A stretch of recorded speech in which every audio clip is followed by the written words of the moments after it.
Alors maintenant qu'on a déjà créé et déclaré notre structure, nous avons également déclaré et implémenté la fonction insérer liste vide. Nous avons pu tester cette fonction à travers la fonction afficher.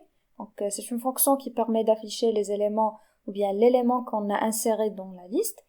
Et donc maintenant ce qui reste, c'est de déclarer de la même manière la fonction insérer début liste qui va cette fois-ci insérer un élément juste avant l'élément existant, donc juste au début de la liste.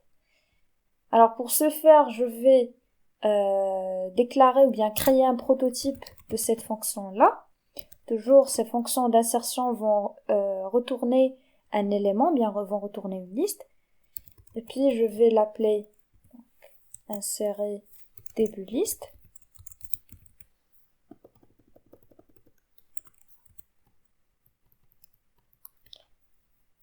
Celle-là aussi, elle va prendre en paramètre l'élément. Et puis, donc la liste existante dans laquelle elle va insérer l'élément. Et puis la valeur à insérer. Ensuite, je vais déclarer je vais implémenter cette fonction juste avant la fonction d'affichage. Insérer début.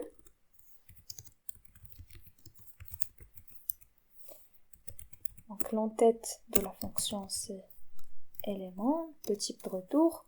Le nom de la fonction c'est insérer début liste qui prend un élément paramètre, le type pointeur que je vais appeler E et un entier, par exemple x. Donc cette fonction-là, elle va faire presque la même chose que la fonction insérer liste, sauf quelques petites différences. Donc je vous rappelle, d'ailleurs ça vous l'avez aussi vu dans le cours, je vous rappelle avec les différentes étapes avec une petite démo. Donc voilà, donc là vous avez toujours, il faut commencer par créer le nouvel élément. Donc je dois déclarer ce nouvel élément et puis je dois allouer de l'espace comme ce qu'on a fait pour la fonction insérer liste vide. Donc je dois allouer de l'espace pour cet élément-là. Ensuite, qu'est-ce que je dois faire? Donc je dois initialiser ou bien je dois donner une valeur à cet élément. On suppose par exemple 3. Par la suite, puisque cet élément sera le premier, donc je dois le faire pointer. Le pointeur suivant de cet élément-là doit pointer directement sur le début de l'ancienne liste, ou bien sur le premier élément de la liste. Donc, le nouvel élément doit pointer sur cet ancien élément qui était le premier.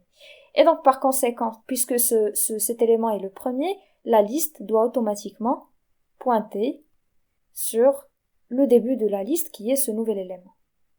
Alors, on va essayer d'appliquer ces différentes étapes pour implémenter la fonction insérer début liste. Donc, toujours, je commence par la déclaration de l'élément. NV. Ensuite, je vais allouer de l'espace. Donc, je vais refaire presque la même opération que j'ai déjà fait pour la fonction insérer liste vide.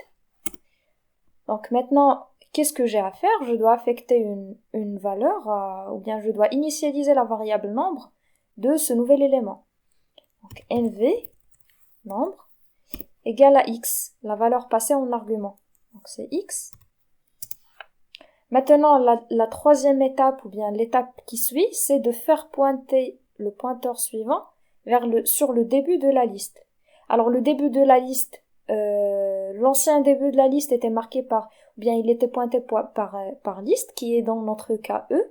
Et donc, je vais écrire NV suivant égale à E. Maintenant que le nouvel élément pointe sur le début de la liste, il faut faire pointer la liste sur le nouveau début de cette liste qui est le nouvel élément. Et donc, E sera égal à le NV. Alors, et toujours on retourne. Donc, il faut retourner la nouvelle liste qu'on vient de créer, qu'on vient de remplir. Maintenant, je vais tester dans la fonction principale main. Donc, après avoir affiché l'ancienne liste. Maintenant, je vais appeler, je vais refaire les mêmes étapes. Donc, je vais demander à l'utilisateur de saisir, alors, saisir ou bien insérer au début de la liste. Donc, je vais demander à l'utilisateur d'entrer un deuxième entier, ou bien un entier à insérer au début de la liste. Et puis, je vais faire appel à la fonction insérer début liste. Je lui passe l'ancienne liste avec le nouveau n. Et puis, j'écrase l'ancienne liste avec le résultat de l'insertion, donc la nouvelle liste.